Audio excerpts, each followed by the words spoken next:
Welcome back to the Hometown Hustle, and today's episode is going to be a blast. Pun definitely intended. Today we talk to Kelly Sparlin, owner of Rogue Protection Group, which provides superior personal protection education, weapons manipulation training, and protection assessment services, and much, much more. We will dive into Kelly's 12-year military career in the United States Navy as a diver and how he was medically retired. Plus, we will go over some pretty deep stuff when we dive into, another pun intended, when we dive into finding your why and why it's so important. And lastly, you'll hear about Kelly's absolute disdain for broccoli and being tickled. Hope you guys enjoy. What's up, Kelly? What's going on, man? How you doing? I'm all right. Yeah, good. Already had some laughs sitting here with you, so just appreciate you being here. Thank you for having me, man. Yeah, you've been a good friend the last couple of years. We were just talking about this, but the first time I met you, I thought you were kind of an asshole. Yes. Yeah. So a lot of people did. Yeah. No, it was at a greeters event, a greeters thing, and you were there with your wife, and you clearly didn't want to be there, and I was just like, oh, that guy's kind of a dick. But ended up taking some gun courses from you and got to know you a little better, and here we are. Yes, here we are. Yeah, we've had lunch, we've had burritos together, and send some love downrange. Yes, we have. Send a lot of love downrange. Yeah. So cool. Thank you for being here. Give us, for people who may not know you, just give us a brief overview of who you are, where you come from. Okay. What your company is, all that kind of stuff. We're going to compress 44 years here. All right. I was born in Grants Pass, 78. But my dad was the football coach at Hidden Valley. He was the first football coach, and then went to Grants Pass. Mm-hmm. And he was the football coach there. And then we left here to go to Tucson, Arizona in 1988. So I grew up in Tucson, went to high school, graduated, went in the military. But that whole time that I was a kid, from the time I was 6 till high school, my parents were missionaries. So I would leave with them all the time, go to all these countries and do stuff. And then we went to Arizona, I graduated, and then I went in the Navy. Mm-hmm. And that's an interesting story too, but I was in the Navy for 12 years and got hurt and had to retire. So after I retired, I just kind of didn't really know what I was doing. I was living in Hawaii, and I owned an illegal poker house and bouncing at nightclubs and, doing that thing.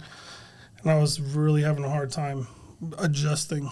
So I just sold everything I had and moved to Japan.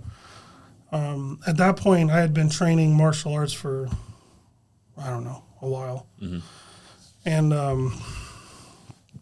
I moved to Japan, and I just lived in a hotel till I found a place to live. And all I did was bounce in a nightclub in Tokyo and trained, and that was it. Like, that's what I did. Training jiu-jitsu or? No, in ninjutsu, in Bujinkan ninjutsu. So I've been doing that for a long time. And I just moved up there to just train and just like figure out what I was doing, and things weren't going well here for me. And my ex-wife had just left me and took my daughter, and it was real rough. So I left, and I just went to Japan. And I was there for a while, about 2 years, and then I came back here, and I was living with my sister. She had just got a divorce after, 28 years or however long it was. Yeah. And was living with her and paying some bills, trying to help her, get back on her feet on her own, that kind of thing. And met my wife here, and the black hole of Southern Oregon caught me. Here we are. Yeah. Yeah. Started your company and... Yeah. We started that in 2014. 2014. Yeah, it was like the very end of 13 when we coming home from Seven Feathers one night. That's how we started the company. We were driving home from Seven Feathers it was like me and Trista and DJ and her brother. Yeah. DJ Haglin? No, that's Dustin. The other Dustin. Okay. DJ Marshall. Yeah. Okay. We were just driving home from the casino one night, and I was teaching martial arts out of our garage for a couple of kids, and Yeah. I had done some workups for dudes going back to Afghanistan and working with another company in Medford, Tap Tactical, and Tris was like, let's just put our own thing together. Yeah. That's how and what the real reason is we wanted to be able to go train a lot. Mm-hmm. The problem was that if I wasn't working for the military or the government anymore, I wasn't getting ammo. Mm-hmm. So buying ammo is expensive, and teaching 3 kids martial arts isn't paying the bills exactly. Mm-hmm. And my disability was all I had. And I was like, well, let's just put this together and see what happens. See if we can make it self-sustaining where I can make enough money to buy ammo so we can go train and I don't have to pay anything. Then that's a fucking win. That's a win. I get to train every day. Shit. All right. No brainer. I'm in real estate now, and I spend money on ammo, and I like bang my head against the wall every time I do it. It's brutal. I've thought about starting another business just to pay for ammo. I literally have. How do I get in the gun industry so people send me ammo and gear? I fell in it. I have friends, I won't name names, that start like a LLC just to like use guns as a write-off, Mm-hmm.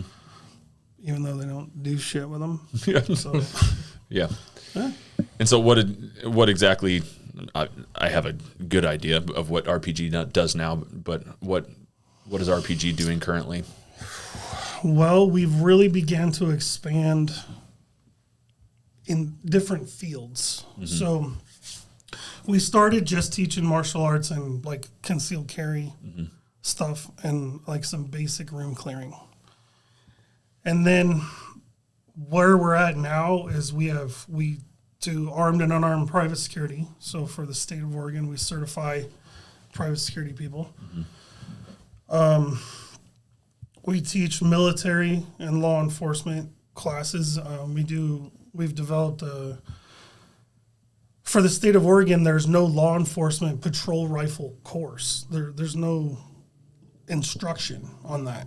So we developed a patrol rifle instructor development course.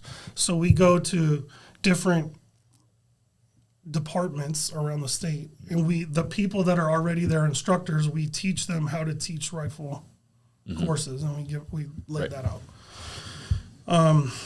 We've done PSD operator courses for like overseas stuff. We've done executive protection for like bodyguarding and close work here.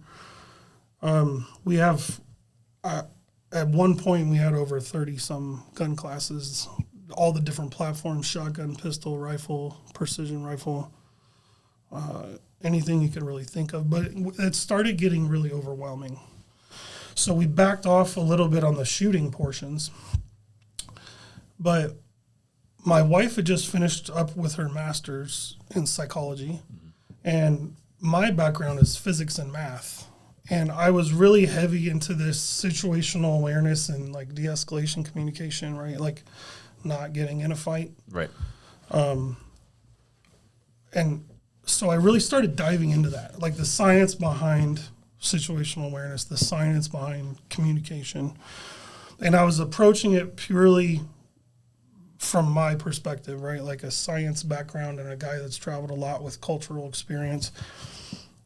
What does situational awareness mean in communication? But I never in my life have I had any emotional training, for lack of a better way of putting that. And my wife... That's weird. Me neither. They have that? They do, and I suggest you start. But my wife has really been educating me on like emotional regulation and education and how behavior works in the brain and all this stuff. So we started putting all this stuff together. So we've been in the process of writing a book about situational awareness communication. It's called The Four Pillars, which I'll get more to later. But so we've been doing a lot of talks on situational awareness, like I did with you guys. Right. De-escalation communication. We've done that a lot of places. We've also had several things we've been doing with active shooter trainings. We've written protocols and worked with high schools and churches and stuff like this for active shooter response and training and all that stuff. Because there's not one. Not one what? Like a standard protocol for that. Well, right, but I don't feel like there should be. No, you're absolutely right.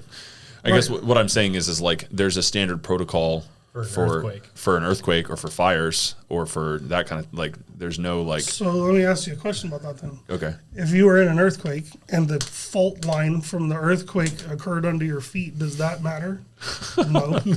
Yeah, you just hide under your desk. That's falling Into a door down. frame. Yeah, that's what I've been told. I hide in a door frame, Kelly. So Then you just fall straight into the corner. That's what they used to, climb under your desk and stuff. Yeah. But everyone is different. Every school is different. The people in that school are different, right? Like so, one shouldn't fit all. I don't feel is correct. But we started doing those kinds of things, offering those services, and RPG started growing that way. And then now we've been doing a lot of medical things lately. On our YouTube channel, we made a bunch of videos when Russia invaded Ukraine. We did a bunch of videos on like tourniquets and wound packing and stuff with translated into Ukrainian on the spot. And that we had requests for those come from Ukraine, so we made them and then just published them so everyone could see them. I don't know, man. It's like anything that falls under the umbrella of protection or defense, like you do it. I don't know why. Like, and I don't feel like I'm qualified to do all that, but which is why we have so many people that work with us that are qualified in that area. Yeah. Because I would never be like, I'm a medical dude. Like, yeah. I don't know shit. But you're providing a platform for people to find the information. Absolutely. And I think that's similar in, I guess, probably all of our jobs. Like I'm not a true real estate expert. Like my specialty is in residential real estate, but like when it comes to commercial stuff and like property management, like I have hardly a clue. How long have you been doing that? Residential real estate in general. I'm coming up on 8 years here pretty soon. So not a whole long time, but in terms of, like transactionally and experience wise, like it's pretty decent, I'd say. So like that's where my specialty's at. But like our job is, I feel, as a real estate broker, is to give people the resources to find the answers for themselves. Does that make sense? It does. Yeah. Because I mean, I don't want to ever get in a position where it's like I tell you to do something and then you do it and then it turns out wrong. Like, here's the resources, here's the information that I have. Yes. Make your decision based off of that. And, I agree. Yeah. So, and it sounds like that's exactly what Rogue Protection Group is trying to do. That is a great way of putting it. Thank you for doing that. You're welcome. Cut. So we're done. I have a question about the state troopers. Yeah. So they train with the rifle, but then nothing else after that, or they just give them a rifle? Just state troopers individually, or like all law enforcement? I thought it was state troopers. You said. Well, no, with the state of with Department the of Public state Safety, of Oregon, all officers in Oregon that fall under DPSST. At the time, there was no anything rifle. Like, they didn't even have a familiarization course at the academy. I was one of the instructors at the very, very first one. So they just got to the car and they had their rifle next to them. And and that's comforting. Yeah, right. And I'm not here to bash on cops. I'm not here to do that. But they were supposed to learn that skill at their department after they got out of the academy. Gotcha. Was the mentality. Yeah. So, okay. But I'm not bashing on anybody. So we're all pro law enforcement here. We are. Just for sure. Surprising to me that you would have the tool and not learn to use it. I think we all feel that there needs to be an improvement in the standards of training that is required. Well, they probably didn't have the funding for it. Yeah, that's always the excuse. Yeah, that is the excuse. But there's lots of ways to train where it doesn't take a lot of money. So why don't you? If you look at it from a different perspective, right? If you say, how much money do you put out in litigation? How much do you put out in bad suits or bad shootings or bad, like where you harass somebody and you got sued for it? How much money are you putting out on that end? Mm-hmm. If you took that money and applied it to training, that number would reduce. Right. So all we're doing is just moving it from here to there. Right. So the money's there. You're just putting it in the wrong place. putting it in the wrong place. Well, they were more proactive instead of waiting Yes. for something to happen and then Absolutely. spending the money to make sure it doesn't get worse instead of just spending the money to Absolutely. proactively make it better. Right. Yeah. No, we could dive into on that. That's a whole another subject Yes. that could last for hours for sure. All of which I think we're all passionate about, but it's not a time and place for that at the moment. So, let's talk about, you talked about qualified to teach. Let's talk about a little bit about your military background and kind of where Sure. that started and kind of your experience through that. Where it started. Ooh, that's an interesting one. Okay, so originally I was supposed to play football. Right.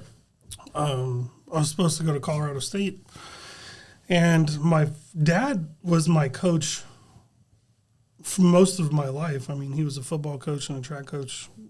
It just kind of goes without saying that he was a coach of mine. Mm-hmm. But he and I weren't always seeing eye to eye.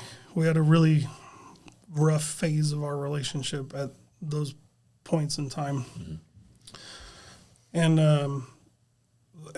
there was times where I just felt like he was pushing and pushing and pushing, and I just got to the point where, you know, I was 18 and I'm smarter than everybody. And I was like, what's the farthest thing from fucking football I can find? I was like, I'm going to go in the military. Let's go. Quit And- this team, join the other one. Yeah, so I was like, that's how it actually ended up, which is super not cool, right? Like, that's not a great story to tell people. And so it was what it was, and it's turned out to be a great decision. Like, it's worked well for me. Yeah, I mean, I'm going to back you up real quick. That's probably how most people get into the military. Well, if you listen to a lot of the people they talk and on podcasts and shit, and they're like, oh, it was great. I wanted to serve my country, and Yeah. sweet. It's not exactly the same as your story, but that's, I mean, your dad was a Marine, like you're a third generation Marine, like, right? Yeah. Like- Me leaving to go to boot camp was me punching my steering wheel as hard as I could and yelling at him because, you know, so it wasn't glamorous. It's not like you see in the movies, like, you know, something happens, you're like, yeah, I'm going to go serve. And Everybody's got a tear. Yeah, right. I mean, I'm not saying it was bad, right? Like, it wasn't. No. I wasn't angry when I went in, but my reasons for going were not because I like. It was my life goal to be in the Navy. That wasn't my. Yeah. Yeah. But it must have kind of become something like that. I mean, you were there for Oh, 12 it years. definitely. Over time, you know, after my first 3 or 4 years, it really like became a part of what I wanted. You know, more so than I thought. Yeah. To be honest with you. So you just walked into the recruiter's office for the Navy, or did you go talk to them all? I talked if you didn't know, how to decide. I talked to the Army, the Air Force, and the Navy. So in Tucson, there was a little recruiting station on Broadway, I think. And it had, those three were like, the doors were like right next to each other. So I just kind of like, boop, boop, boop, like around the room. And then, well, since I was about 15, my parents have taken me diving a lot. And I had been diving in Sea of Cortez down Gulf of Mexico area. And in the military, diving is a job. I was like, well, fucking, Yeah. That's what I want to do. why not, right? Yeah. Where do I sign? But then there was more to it, right? Then I got this ambition that, like, well, there's other people that dive also, but they have other jobs. Like, I originally went in, my plan was to go to Buds, to go to be a SEAL, because everybody wanted to be a SEAL. But when I got to boot camp and I took the qual test, they asked me what program that I wanted to, why I was there, because I have this little paper you have to bring to them and they fill it out. And I put on it EOD, which is explosive ordnance disposal. So I wanted to be bomb squad, was originally what I went in to do. Well, I failed out of that. And I ended up in Virginia on a fucking aircraft carrier. And yeah, that was not the way I wanted to go. Right. And for one, the special forces, I don't know how you put it, like the camaraderie of the guys and the people in the community of special forces is not the same world as regular Navy, regular Army. Right. And it was very selfish. It was, oh, like, if you can't do anything for me, I'm not doing shit for you. And on top of all that, I was in Virginia, which I can't stand Virginia. And I was just having a really hard time. So actually, after my first years, I got out of the military in 2000. And I went back to Tucson until September 11th happened. And I got a letter in the mail because I was still on reserves. And I got pulled back in to the military. And I just happened to, when I was back getting my uniforms and my medical records and stuff, I ran into an old master chief of mine that knew how much I hated the military. And he was like, well, didn't you try to go to be EOD in diving? He's like, if I can get you in something like that, would you be interested? I was like, well, fucking duh. And he's like, well, just come back to my office tonight after dinner. And I was like, all right, like, whatever. I'm not expecting shit. And I went back that night, and he's like, you want to go to dive school? For hard hat diving, for 2 Charlie diving. It's Men of Honor. You ever seen that movie? Yeah. Like the hard hat diving? That's what, yeah. Okay. He's like, if you want to do that, be in Virginia in 2 days at this, at Mudsu 2, which is like a mobile diving and salvage unit. And he said, you're going to be a mud puppy for 6 months. So all that means is you have no responsibilities. You just get your ass kicked 8 a.m. to 5 p.m. every day, and you study and you work out, and you get ready for school, right? So you're preparing to go to dive school or whatever. Okay. And that's it. Like your whole life and existence is working out and getting your ass kicked and studying, which was cool. But I was in Virginia, and I was back in Virginia, and I didn't like that. But I was only there for 6 months, and then after that, I went to dive school and graduated and ended up in San Diego. And yeah. And that part, once I was in that community, oh shit, I'd love to stay there. Mm-hmm. Got a lot better. Oh yeah. What was it like getting the letter calling you back in when you opened that piece of mail up? That was actually kind of a love-hate kind of thing. I really didn't want to go. Like I dodged them a few times till they showed up to my parents' house. But I was installing car stereos at Best Buy. And I remember watching September 11th when that happened. In Best Buy, they have like 9 giant TVs that are one big screen, and that's what it was on. And we sat there and I watched that, and I was like, I got this, that feeling, and I was like, fuck. I'm going back. I wanted to. Like, I want to go back. But before that, that's why, like, going in the military wasn't the spirit that Americans had after September 11th is not the same as before, right? So now I'm like, oh, well, shit. If I could go back in, maybe that's a good idea. Yeah. But then I was like, I remembered how shitty it was in Virginia, and I didn't want to be on a boat, and I didn't have any qualifications to make me not do that. Mm-hmm. So that's why I was kind of hesitant, but kind of wanted to. And it just so happened I fell under that one Master Chief that sent me to be a mud puppy and a diver, and like that was a coin flip. Yeah. And then you did 8 years of that? Yeah. But the good news was that when I re-enlisted at dive school after I graduated and I got my big bonus, they told me that because they brought me back in the military, the time that I was out counted as active duty. So I got the full, all the way back to 96 when I went in. So I got the full 12 years. Wow. So that worked. That was a benefit. Yeah, that's good. And then from San Diego, when did you get deployed? San Diego wasn't a deployable unit. What it was, I was a deep submergence unit, and we did submarine rescue and deep submergence, right? So we were basically on call 24/7. In case a submarine sinks, we go save the dudes or whatever. And so we don't deploy, really. Like, we would go do exercises around the world. We'd go to Korea and go to Italy and stuff, but we didn't deploy like other people because we were a rescue asset. Mm-hmm.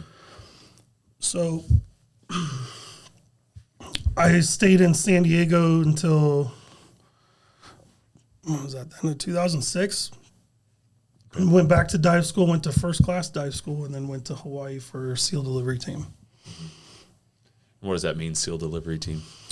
It's a mini sub. Well, the team itself consists of a lot of different things, a lot of different programs, but they're just the actual SDV unit is a mini sub that gets that's carried on the back of a big submarine, and it gets out and goes and does missions and stuff that the frogs take.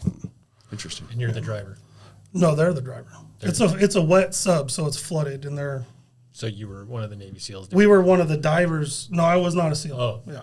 You came out and helped them. Yeah, we launch and recover the vehicle and Gotcha. all of that, and we maintain the shelter and all of that stuff. But there's also other programs there, though. They have an ASDS thing, which is a much larger submarine. Wild. I've done some weird shit. How often are submarines sinking and you have to go? Not very often. However, that being said, in 2005, there was a Russian submarine that was trapped on the bottom, and I was one of the guys that went over there for that. There was four of us that went over there, and I was on the sub and met the Minister of Defense in Russia and all that crap. Really? It was the little So you sub. guys saved a Russian sub? Yeah, it was us and the Brits. There was a mini sub that was trapped on the bottom, and they said it was for exploration and research or whatever the fuck. It was not. Okay. But it was caught on the bottom, right? Yeah. And one of their batteries was failing and they were dying. There were 7 dudes in this sub. It's called the Priz. So us and the Brits went over there, and the Brits had this ROV, this unmanned vehicle with this big cable cutter, because that's what it was caught on. And it went down there and it cut the cable, and we were there to make sure, like, if it got tangled or anything, divers could go down and we could do it that way. Yeah. But it ended up working, and we saved them, and never got to meet those fucking guys, though. The Russians would never let us meet them. Of course. They're like, no, they're good now. Thanks, guys. Yeah. Go home. Yeah. All's good. Nothing to see ya. here. Yeah. Damn Americans. Well, they got a lot of shit because they had a submarine sink before that, the Kursk, where everybody died, and they got a lot of shit for not asking for help. Oh. So that's why, like, as soon as that happened, everybody got the call. Yeah. I think the Australians got the call too, but it was so far away they couldn't. It was Arctic Circle and like eastern Russia and Kamchatka. Yeah. Water was pretty cold. Shit. Yeah. It was. So if you're in a hard hat, that's the bigger one. I'm not thinking like a scuba mask, right? There's a lot of different diving platforms. But in we've cold done. water. Well, cold water we use. There's a lot of different ones that we use for that too. But Mark 21, it's yellow, has a little window and has some valves on the side, has a gold handle or a brass handle. Those are the ones. They don't use the old with the 300-pound suit. They don't do that anymore. Hook a dumbbell to your foot. See ya. Hope you can swim. I'm just picturing you just floating down in the suit, down to the submarine, like just pitch black. No. Not in that one. We were in dry suits and just regular Mark 20s, which is like a face covering thing where we can still communicate, but Crazy. yeah. And so I briefly heard the story about how you got medically retired. That's pretty crazy too, yeah? Yeah. How did that happen? Well, there's a lot Sorry, of this theories is on this is just my curiosity. Oh, So I have dead spots in my brain. I have 7 dead spots. I think 4 of them were white matter and 3 of them were gray matter or something like that. That I got bubbles that got stuck in my head, and I was out for a while, and then it affected me really bad. I started getting headaches, and I was in the hospital. I had a bunch of spinal taps done, trying to figure out what was wrong with me. I got like 3 different kinds of headaches. So I started getting like everyday headaches, like where you just have a headache every day. Every day I had them. And then I started getting really bad migraines where like my vision would go away, or like kind of like it would like pulse and then it would disappear. And those would happen maybe at a time. They were happening like once a week maybe. And then I had these other episodes where my brain just like turned off. Like it just shorts. I was like mid-sentence, and then I would just fall on the ground. Oh shit. And my sister, when I was here in Oregon, that happened to me, and I fell down, and she had to call the ambulance. My brain just like short-circuited or whatever. This is all because of diving. Yes, yeah. So the theory, nobody knows. Honestly, I've seen like countless neurologists. It's got to be over 10. Sure. And everyone has different theories and shit. And I've tried every migraine medicine known to man and all these experimental things. And I used to have a MRI once a month, every month for 18 months, just to watch my brain and see what was going on. And it was rough. It was a rough time. So the reason I was actually out of the military is because obviously you can't have those things happen underwater equals death. Yeah. So can't do that. So I had to get out. Like I couldn't continue doing what I was doing. And they said I could stay and be like a yeoman or like a admin guy. Mm-hmm. I was like, I don't want to be a fucking admin. I already was in the Navy once. I hated it. And I was like, I'm good where I'm at. So can I go back or no? And the answer was no. So they tried originally to administratively separate me, just like a handshake and like, thanks for your time. And I was like, no, what? Because if this genuinely is caused by what you're telling me it's caused by, I did that for you. Like I got that shit in the military. So I had to fight for a long time to get like VA stuff, and it was the typical stories about fighting for VA shit. That's terrible. Yeah. But I've had some good friends that had gone through it similarly and helped me out a lot, and then I really started, that became a thing. So like when a lot of my friends were getting out, I would send them to these guys, be like, call this person, they'll help you with VA stuff. Yeah, because that was a train wreck. Dive related is how they think it happened, or? Well, yes. Yeah. Yeah. More or less. Yeah. Because they weren't there before. Yeah. And so did you get a lot of, I'm going back to the writing programs for DPSST and all that kind of stuff. Yeah. Like you got a lot of firearms training in the Navy as well? No, I didn't get a lot. I wasn't a frog. I was a diver, but we did get a little, and I had some demo training and stuff like that, which is demo training is not like EOD stuff, but like I had a certification for it, but that I didn't learn. I don't attribute any of my knowledge of that to the military at all. Like absolutely not. Most of the shit I even learned in the military I had to unlearn and redo once I got out anyway. It was wrong. It was incorrect. Yeah. So none of my actual firearm anything comes from them. Where did it come from? Well, that's a good question. I have a couple friends here that have been big time shooters, like competition shooters. And so I just wanted to make myself better.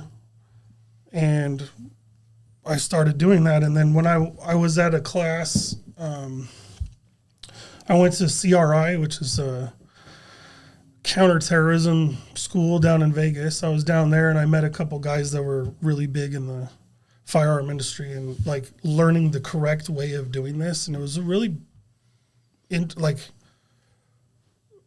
the levels of unconscious, incompetence, conscious. I had this moment where I was like, holy shit, I've been living my whole life not knowing what I didn't know. Like I was completely unconsciously incompetent. Right. And I had been living that way, thinking I knew what I was doing. Right. And then I met these guys that were super good at everything they did and shit. And I was like, well, I got to plug that leak. Just like martial arts, right? Like I've been doing stand-up martial arts for 15 years. And then all of a sudden I go to one jiu-jitsu class and I get murdered by a fucking 100-pound dude. I was like, I got to plug that leak. That's why Way more than 100 pounds. I'm more than 100 pounds. But then you realize like, oh shit, if I got on the ground, like same thing with my shooting. I was like, I didn't know anything. Like I got to go back to zero and like start over. Yeah.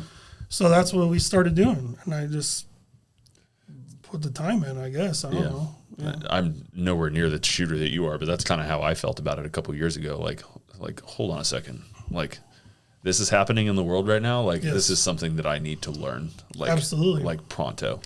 So, and you can hear that. I mean, you've been to some Travis courses, right? And when we're having our debriefs and stuff, you hear what those people are saying are genuine. Like, they're having these moments of epiphany, like in these classes, like, oh shit, it can be like this. Like, I didn't even, and we shot guns. Like, there's so much more that you learn about it, like just the science behind the shooting, and also like what's going on in your head. Like, why are you thinking the way you think, and why do you do the things you do? You really start to question everything. I guess goes back a long ways. right. Yeah, no, that's those Haley classes are life changing. You know, Yes, just they are. how they apply. I mean, what is it? You don't put shooting into your life. You put your life into your shooting. Yep. Right. Or is Travis says that all the time. Yeah. Yep. Like it's just all that kind of stuff makes a lot of sense. So he's a smart dude. yeah. Yeah. He was definitely interesting to listen to. All those guys, Travis and Jared and all that. I mean, that's a different topic we don't need to get down, but it's pretty cool that they invited you to become one of their instructors. Yeah. Also, That was pretty awesome. the highlight of your Out career. of nowhere. Yeah. Oh yeah, we just hosted them. Right. I was a student in the class, and I was there. yeah, you were there. Yeah, I was there. Yeah. No, it's pretty cool. And you're awesome at it too. So Thank you. yeah, I got my concealed carry in 2020 and I took one of your classes then to do that. And even just like the couple hours that we spent at the range afterwards, I was like, this is not good. Like this thing's 5 feet away from me and I'm taking my time to shoot it and it's not anywhere near where I want it to go. Like, this is not good. Like, I need to spend more time doing this. And I had already had the epiphany at that point that like, I need to go learn how to do this. And I was thinking that I'd go and take this concealed carry class and think that, I'm going to be I'm good. No problem. Yeah. That's exactly what happened with me in the martial arts. Yeah, thought I could take anybody standing up and got myself into a cage fight and didn't know any ground technique at all. And yeah, it almost lasted 2 minutes. I almost lasted 2 Almost. minutes. All right, so this is a question. So Yeah. I've known Robin now for damn near 10 years with back to your Club Northwest days. And you used to teach a lot of classes over there and all that. Kelly, can this man fight or can he fight? Yes, he can. He says he can. Yes, he can. Yeah. Yeah. Yes, Yes. he can scrap. Yeah. No, I just, I'm taking this boxing class right now and I love that. I think it's a lot of fun, but I really want to try jujitsu too, maybe. It's a different animal. It's Different like if animal. you can't swim, you're gonna drown. You're going to try. Yeah. Until I get all twisted up. And then we're like, you know what? I'm going to go back to boxing. Just don't forget to tap. It's okay to super tap. fun. It's fun and it's Yep. addicting, I'll say. And it's humbling. Yep. It'll definitely check any ego that you thought you had. Right. Because we get a little 100-pound, 15-year-old kid in there breaking shit. Yep. Wrap you up. Doesn't matter. Choke you out. Does not matter. When you start, are you on the wall with all the 8-year-olds and you have to like work your way If you're up? smart, yeah. Only if you do it right. If you're smart. It doesn't sound bad. There was the old man jujitsu. It's like a thing, like you can get on Facebook and stuff like that, and follow that. And that's like just how I've always felt. Like I don't want to compete with those 15-year-old kids because they're mean. Yeah. They're mean. You can bend them in places that they don't know what that even feels like. Well, and they don't get tired. And they don't get tired. Yeah. I'm 44, bro. Yep. Yeah. Yeah. No, I'd love to try it. So you train at 10th Planet, is that right? Yes, with Yeah. Andrew. There he is, 10th Planet. Right there, 10th Planet. Yeah. Shout out. There's your shout out, Andrew. Where's that one at? I haven't heard of it. It's at RPG. We're in the In your same gym? building. Yeah. Okay. Yeah. Yeah, that's pretty cool. I need to give it a rip. I'll go with you. Yeah. I'll Yeah. go. I need to do it just to get you back into it.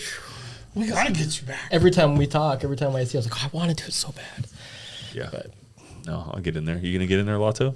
No, I'm good. You're good. I figure if I can't shoot him and they get me, I'm done. It's over. That's fair. All right. Next time we go fishing and you get a little rough with me with alcohol, I'm going to choke you out. I guess I'm gonna have to shoot you. Good luck to you, sir. No, that's fun. No. Well, cool. Just getting to know you the last couple of years has just been a pleasure. I just think you're doing cool things with your company. Well, thank you. Yeah, and you're just a great guy. So I think it's fun to do it. So when you're not just fighting people or training guns, what do you like to do? I like to be at my house out on our property and avoid people. I like to just go in the woods and just go like relax. Lay low. Lately, I've been relaxing a little too much. I'm getting fat, but the problem is timing, right? Like we have 4 kids, right, in 4 different schools doing 4 different sports. What's the age range? 14, twin 12s, and 9. Wow. And also, I'm a football coach at Hidden Valley, so I'm the quarterbacks coach at Hidden Valley High School.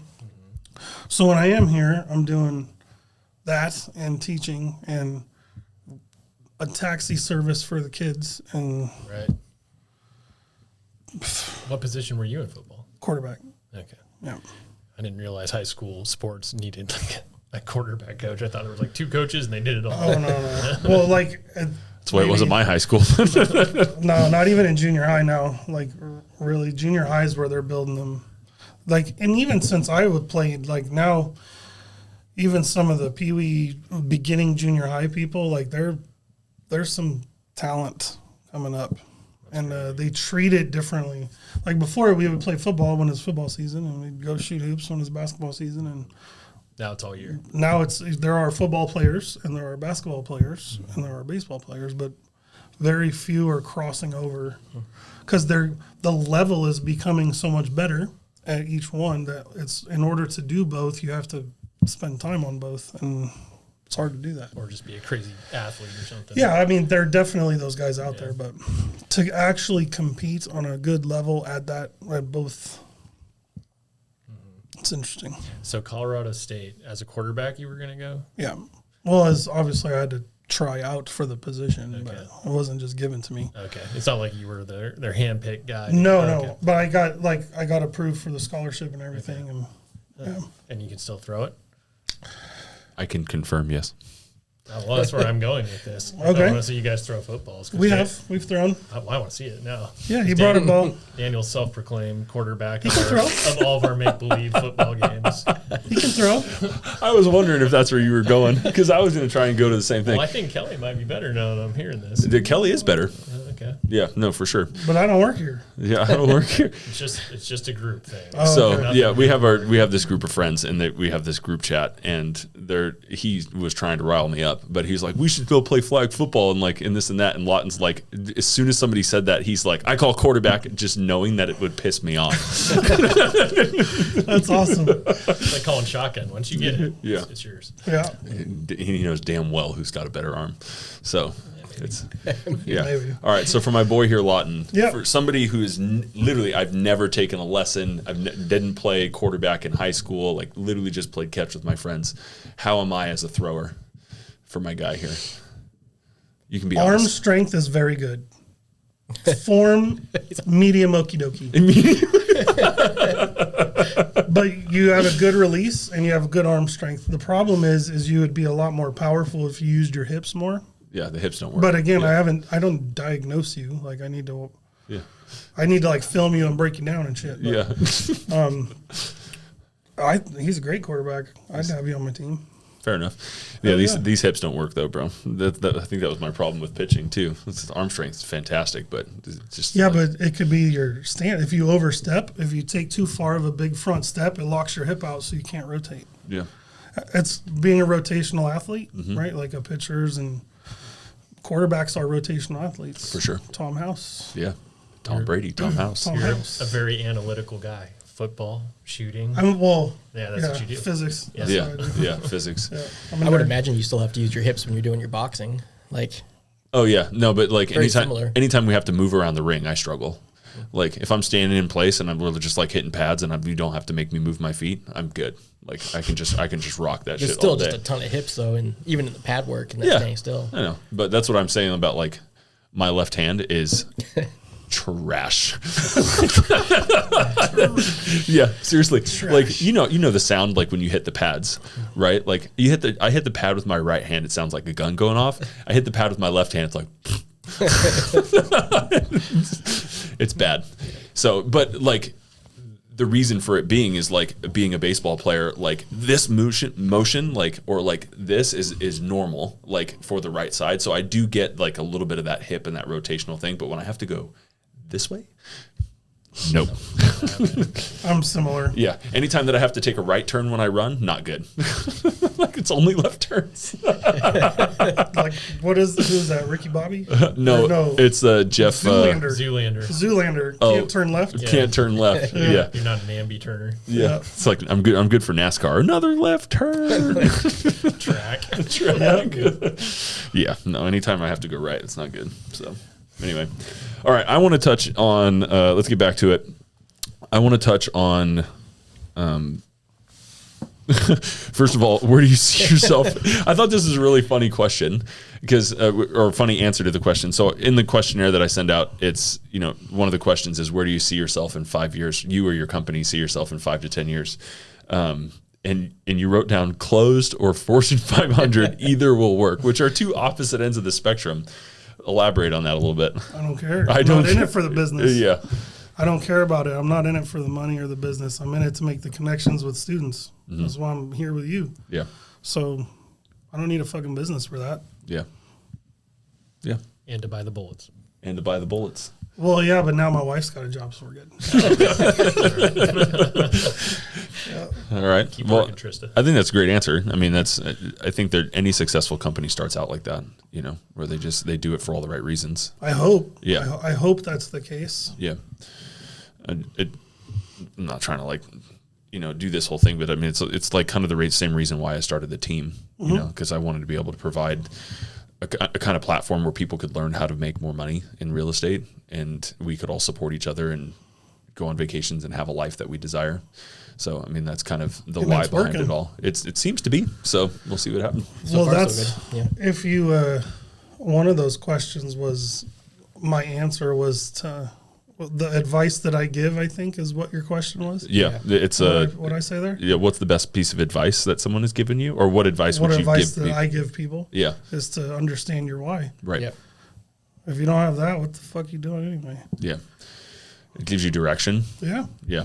It also hits home with me a little bit more maybe than most, is because of my upbringing and traveling as a missionary kid. Like, I didn't have a normal I didn't have normal friends. I wasn't home during the summer. I was always gone. I played sports when I was home, but I was over 90 countries before I was 16. Mm-hmm. So I had done a lot of things and I had a lot of experience, but as far as understanding why I was doing the things that I was doing, I was a kid. I was just going where my parents were going. So this wasn't like a decision I made. This was a decision they made, and I had to go. So I really started trying to dig into what my why was, and I didn't have one, and it was fucking scary. Right. So, yeah.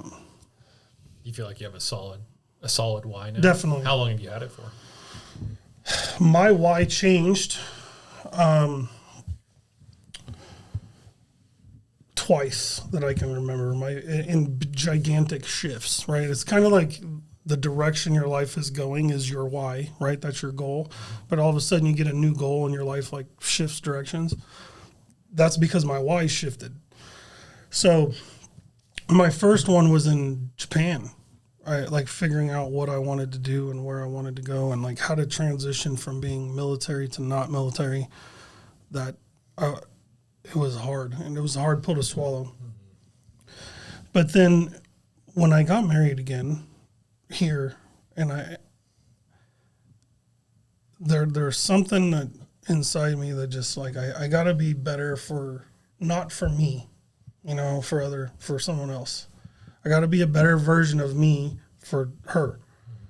And that's where my why kind of shifted. Well, I carried that why with me, right? Me being a better person applies to everything I do, right? It applies to teaching guns. It applies to martial arts. It applies to everything. So stop half-assing stuff. Stop. Like, I caught myself a lot doing things I probably shouldn't be doing. Just trying to be a better person. And that happened because of Trista, really. So it's a lot more like when we got married, it really shifted my... What? Is that too emotional? No, I heard Robin's stomach growl in the mic. Good grief. Yeah. You hungry, bud?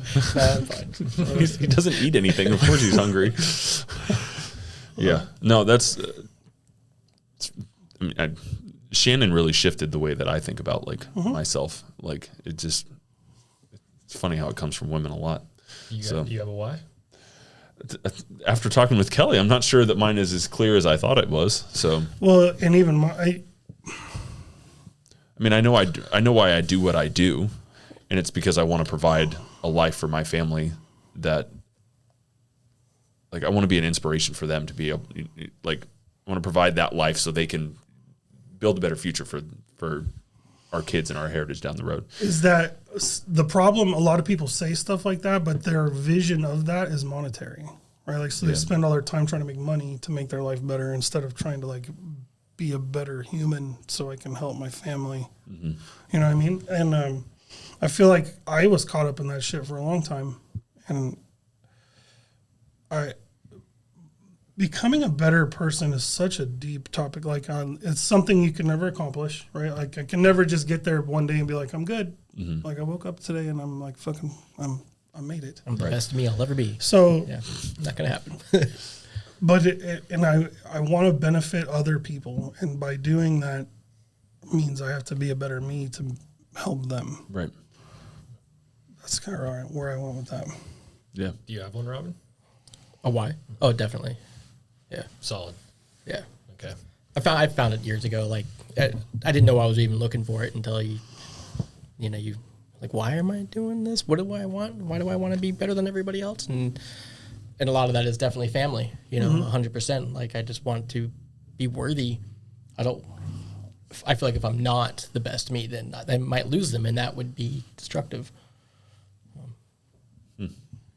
I just think it's interesting because, like, everyone's going to have a different one. Maybe there are a lot of similarities, but that's always one thing that I can't sit here and tell you, like, yeah, I have my family and I have my business and my employees and all these people that mean so much to me and all my clients, but, like, do I just have a solid why? I struggle with it. I mean, I can tell you a lot of things I try to do better for, but just.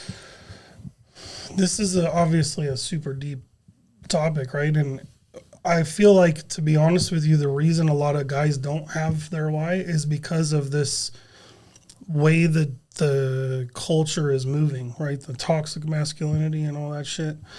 And like what Travis talks about, right? He talks about, if you look at codes like the Samurai Code or the Spartans or any of these, or even like the SEAL creeds or all of those things, those elite warrior class, none of them ever talk about how good of a fighter they are. They don't talk about weapons. They don't talk about any of that shit, right? It's always about being a better man, being compassionate and being vulnerable, even to the enemy, right? Like, my goal is not to slaughter the enemy. It's just to win the fight. But if I can spare his life in doing so, right? So valuing all life, not just the ones you want to value.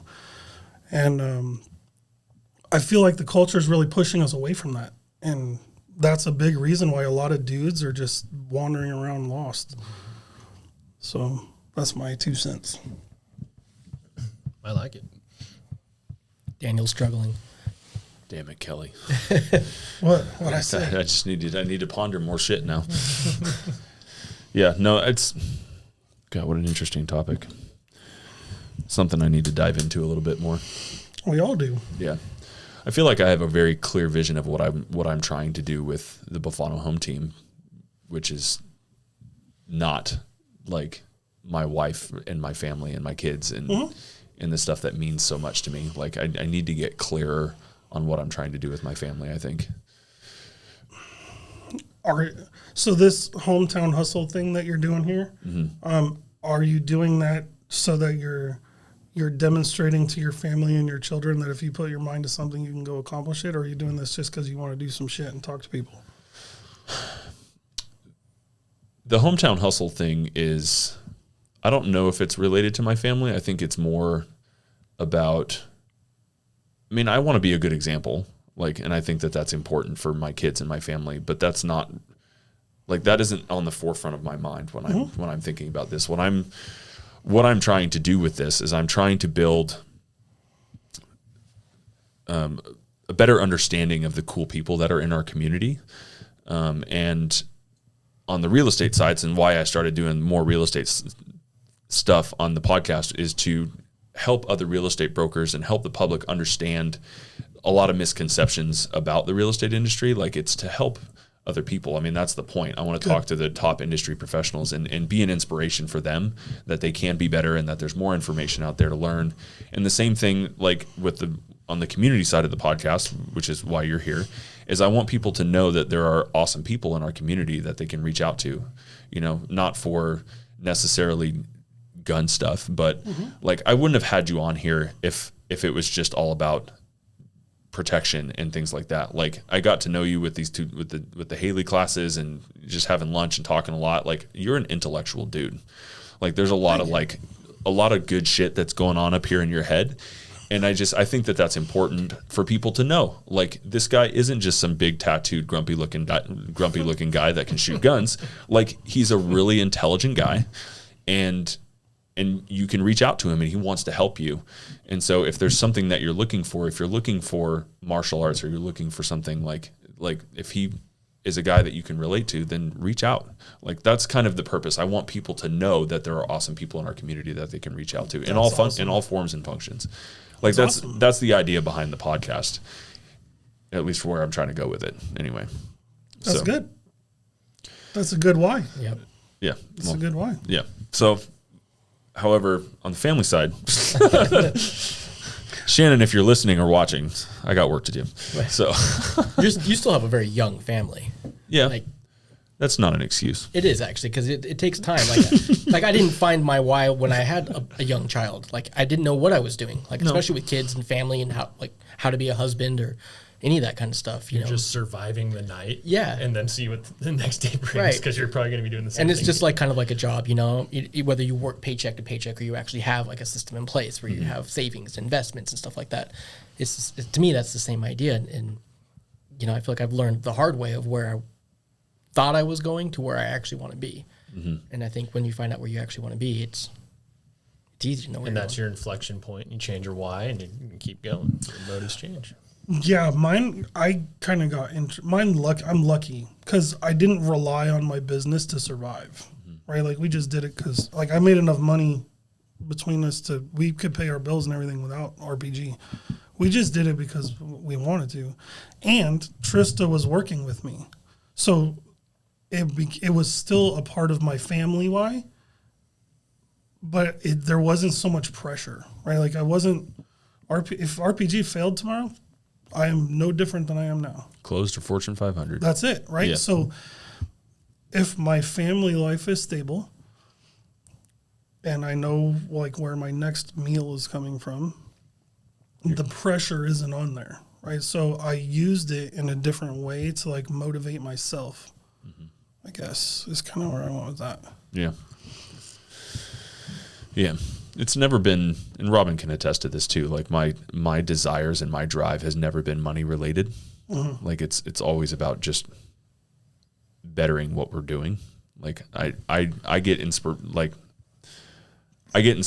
by when things are not going the way that they're supposed to go. Like, how do I fix it? How do I create something to make it better? Like, how do I keep growing and doing this? Mm-hmm. And like, that's the first operational principle of the Buffalo home team is you either grow or you starve. And it's constant, continual, never ending improvement.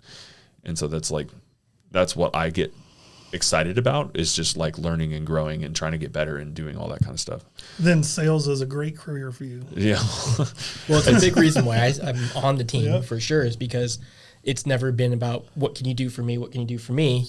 Daniel's always been 100% like, how can I help you be better? And well, sales is a great way of, like what he said, like, if you don't improve, you're starving. Mm-hmm. That is. Yeah, but again, it's like the sales thing, like, yeah, I'm in sales, but like, I literally don't Like, No, I yeah, know, but yeah. it's a good motivator, right? Sure. Like I'm not saying you're like a salesman, Right.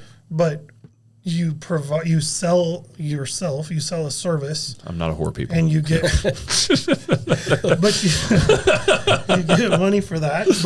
Yeah. But it's a motivating factor in order for you to get better. So you, like, I know you're not in it for the money, but if you get better, you get more money, Of course. right? So It's an ends like to a a mean. win-win. Yeah. It's an ends to a mean. I mean, the money is a vehicle. It gets me to where I want to go. Absolutely. You know, I mean, That's great. it's necessary in order to live, you know, but, And it's nice. and it's nice. Well, I yeah. like this is a form of you improving, right? And Oh, how to absolutely. get better. I love it. Yeah. It doesn't always have to be about the money. It has to be about like me improving and sharing with people. Like that's awesome. That's the selfish part of it, is that I get to learn, you know, I learn from you, I learn from Steve Rowe, I learn from all these other people that we've talked about or talked to. And that's one of the things that you talked about, vulnerability, that I think is necessary for people that, like, if they want to be on this podcast, like, I want you to be vulnerable with me, and hopefully I intend to be vulnerable with you, and kind of just talking about that kind of stuff, because I think it's important to learn. Well, I feel like also that's a generational thing too, right? A lot of the younger kids are missing that because it's all of their communication is online and not in person, and it's okay. and it's really hard to get that on through text. You know how many times my wife and I get in arguments where there isn't one, but I can't do my visual inflection in the text. You don't use emojis? No, I don't use emojis. I'm pissed. Shit's overrated. Red angry face. But like communication, I was talking about earlier, that's a big deal, right? Like being able to communicate properly with people is a skill that is diminishing because of the social media and the screens and all that. So this is a great way of bringing that back. Yeah. Good. Yeah. Appreciate it. Oh, damn it. All right. We're getting close to a good amount of time here. So I just had one question though, because I'm very curious. Yeah. Like somebody who's traveled as much as you have, like you said like 90 countries and like age 16 or something like that. Like that's a lot. Yes. And your bucket list is still to travel more. Antarctica is the only place I haven't been. I've been on every continent. I've done everything you can imagine. Antarctica is a place I haven't been. Where are you going? I don't know, but when I do, I'll let you know. you're going to dive in the water? Fuck no. You see those sharks eating penguins and shit jumping out of the water? Hell no. Hell no. Hell no. Come on. You've been under a submarine in a... I've done a lot of shit underwater, but I don't want to do that. No. And I'm also done being cold. Yeah. Like I'm old now. I don't want to be cold anymore. No. Yeah, I want to be warm. What about just because Antarctica? Just because you've never been there? Yeah. Yeah.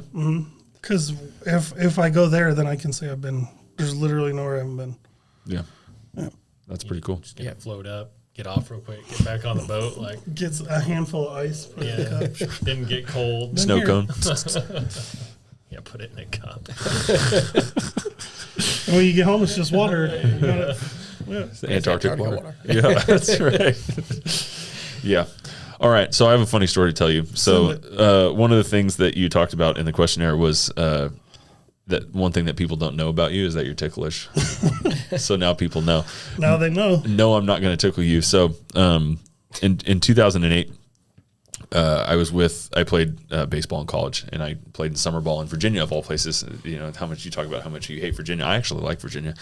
One of my best friends still lives there, and we were there in Virginia, and that's where I met him, and we were at a Hooters, me and him, and then one of his other buddies, who's coincidentally enough is he's like a radio personality in the DC area, so he like covers like the Commanders, the Redskins, the Commanders, and you know the Capitals, the hockey team and all that kind of stuff, Nationals, Orioles, all that kind of stuff. Anyway, so we're at this Hooters, and his name is Grant Paulson.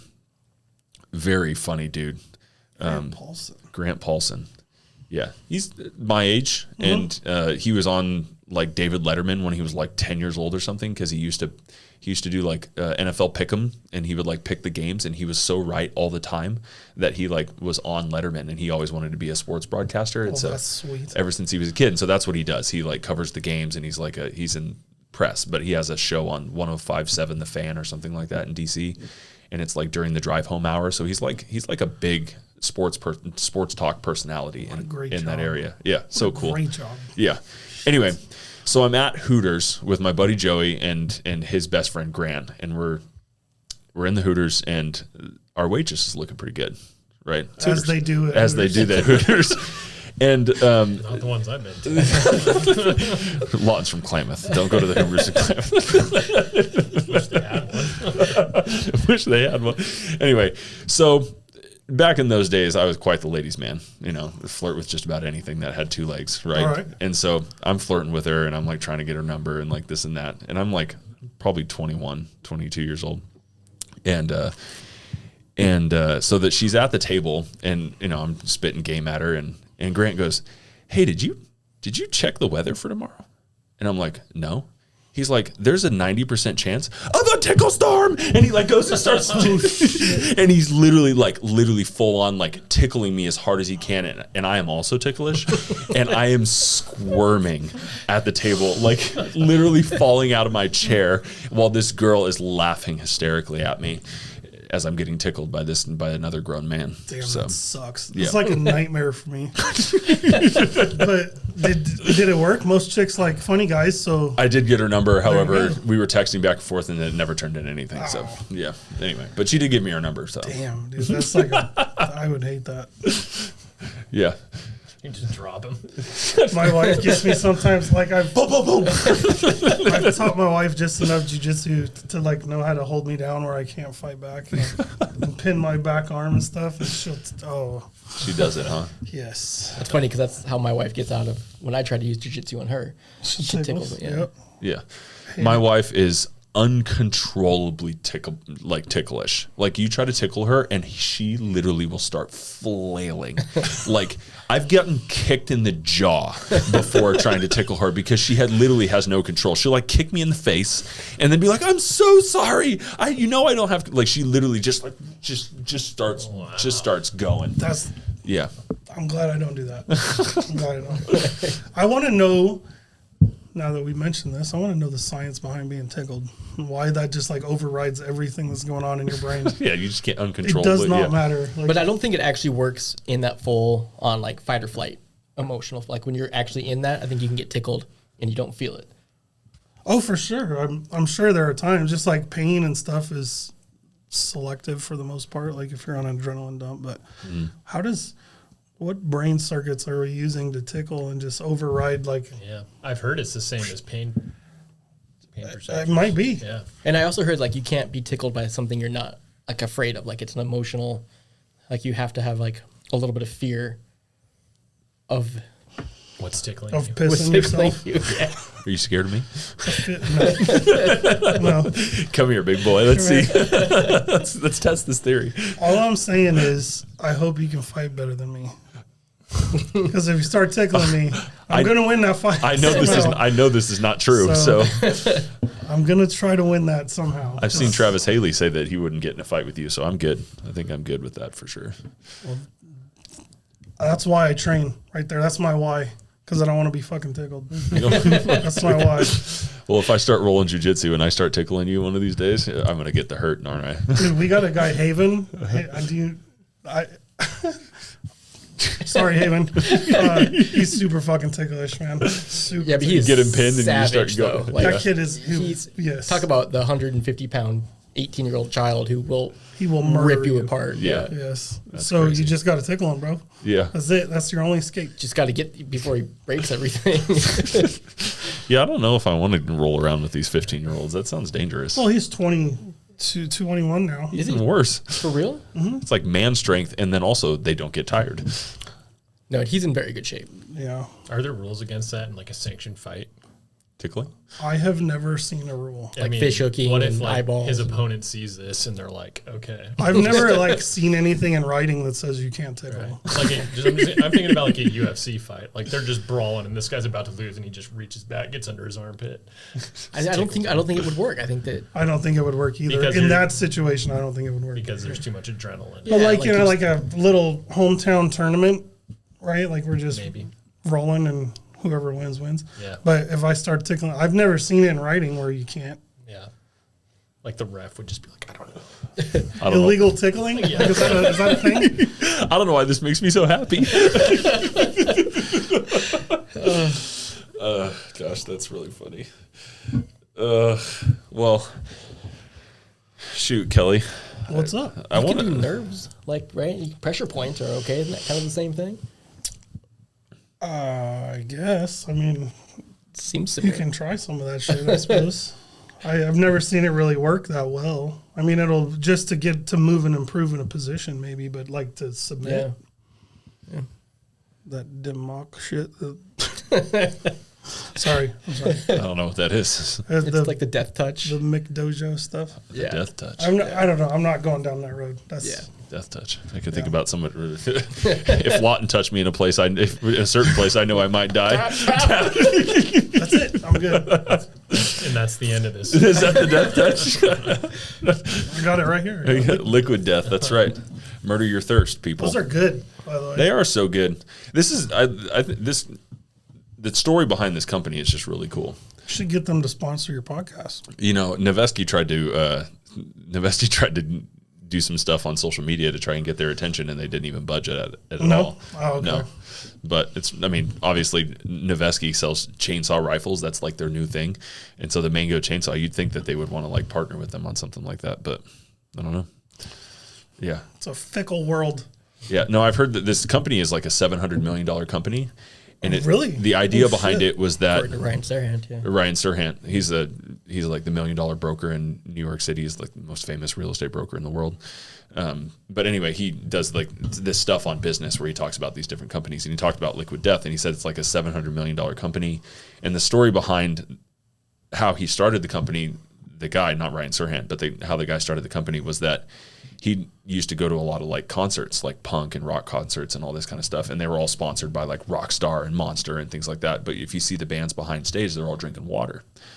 And so he thought like, why don't we come up with something that's cool that these rock stars and things like that will want to drink behind stage, and that it looks neat. And so that's like kind of the branding behind it.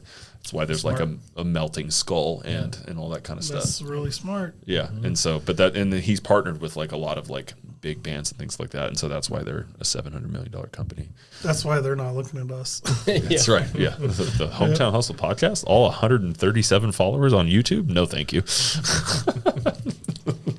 Well, little does he know. Little does he know. Yeah. No, Nevesky, you wrote that down. Let's get onto that a little bit. Yeah? What you wrote that as like a company in the area that stands out to you. Yes, definitely. Yeah. And it's not because they make badass rifles. Why is it? Well, it has nothing to. I mean, it does have a little to do with their rifles because I'm in the shooting industry, but Yeah. no, it's the people. Yeah. But hands down, the people. I mean, I'm wearing Scott's shirt. Right. Yeah, the people, the pizza boys. The Pizza Boys. Pizza Boys, The there's your Pizza shout Boys out. made it on the podcast. They did. Yeah. Yeah, the people in Nevesky are amazing. Absolutely amazing. And the fact that we're in the same town, like, Yeah, I mean, for anybody who doesn't know, like Nevesky is literally one of the most popular rifle brands and most well-made rifles in the entire world. yes. And they're made right here in Grants Pass. They started here in Grants Pass, and they're made by hand here in Grants Pass. And they're the best ones out there. I mean, even Team 6 is running them. Yeah, So, it's wild. yes. Yeah, Here, let's get a good shot of that. get a shot of Nevesky. There you go. Yeah, no, fortunately, like, but literally by a stroke of luck, like one of the guy I started the podcast with, Michael, who doesn't work with me anymore, introduced me to Lorena Nevesky, and just kind of hit it off, just became friends. And I've kind of known Scott Lokabaugh, who's, I can't remember his title now. He's not the director of manufacturing anymore. He has a different title, but it doesn't matter. He's one of their guys. And he's always been really good, close friends with Michael. And so when Michael introduced me to Lorena, we kind of became friends. And then they invited me to go to that Haley class with them in Bend. And that's kind of like literally the first time that I hung out with them. And it was just so much fun. Like they're just always fun. Yeah. No, I mean, obviously they have a good time. Like what was one of the questions that Jared asked at the beginning of every class is like, what are you good at? And Elrad's response was, I'm good at throwing parties. Yeah. And that's, I mean, it's true. I mean, she is. But they're just genuinely great people. Absolutely. Yeah. I haven't met a bad one yet. Yeah. No, they're just awesome. And I met more of them at the last Haley class that we did and gotten to hang out with them a lot. And I go shoot with them all the time as much as I can because they're just a lot of fun and they're just good people. So yeah. She does throw parties. I was just at their Christmas party. Yeah. Yeah. It was, I always get invited. Snake but skin and sequins. Sake. Yeah. That was the theme. Yeah. Yeah, the theme I went and got a fucking sequin dress that I put over me. I wore a fucking sequin dress because Trista was wearing snakeskin. We couldn't both be in snakeskin. Yeah. You had to do it. Good for So, you. yeah. Yeah, no, they're just good people. It's all American badass rival company. That's it. Yeah, it's awesome. I love those dudes, man. Yeah. So anyway, I think that's pretty good. Yeah. I will say that if you're still listening or you're still watching and you are interested in learning more about handguns and manipulations of, not handguns, but guns and manipulations of guns and situational awareness stuff. Like I think one of the interesting things about what I learned from situational awareness, like even how you park your car in a parking lot, and just and how you do things, just being intentional about how you do things is super important. And just to be conscious of that can avoid a lot of violence that way. Right. Yep. And so if you're interested in learning more about that, I would encourage you to reach out to Kelly. Instagram's always good. All their information's Googleable. So you can Google. Is that a word? It's Google. a verb. It's a verb. Googleable. But Instagram handle is what? At RPG or at Rogue Protection Group. Yeah. So you can find them on Instagram pretty easily, or you can reach out to them. I online. don't have social media anymore. I know you don't. Just the company. Yeah. Yep. Yeah. But that's yeah, but reach out to them. They'd be glad to help. They do an amazing job, and it's a great experience. Thank you. I can vouch for it. So Appreciate that. Yep. All right, we good? Yep. Thanks, Kelly. Thank you guys. Yeah, thanks. for It's having been me. fun. All right. What do we say? Hashtag gunfighter shit. I'm only here for the violence. I'm only here for the violence. All right, Tickle Fest when we're done. Press the record button. That might be the-